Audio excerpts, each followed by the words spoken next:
রুদ্র আর মায়া দুজনের বন্ধুত্ব শুরু হয়েছিল কলেজের আঙিনায়। রুদ্র চুপচাপ বইপ্রেমী ছেলেটি, আর মায়া ছিল প্রাণোচ্ছল, সবসময় হাসিতে ভরা। দিনের পর দিন একসাথে ক্লাস, লাইব্রেরি আর আড্ডা, অজান্তেই তাদের বন্ধুত্বর রং পাল্টাতে থাকে।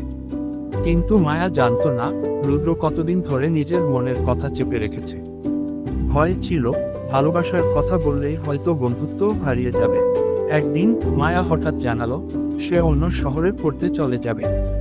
সেদিন সন্ধ্যায় কলেজের পুরনো পিপল গাছের নিচে দাঁড়িয়ে রুদ্র সব সাহস জড়িয়ে বলেছিল, মায়া, আমি তোমাকে শুধু বন্ধু ভাবে না, তোমাকে ভালোবাসি।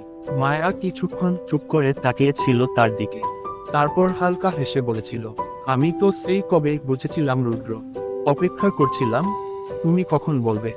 সেদিনের সেই হাসি আজও রুদ্রের জীবনের সবচেয়ে সুন্দর মুহূর্ত।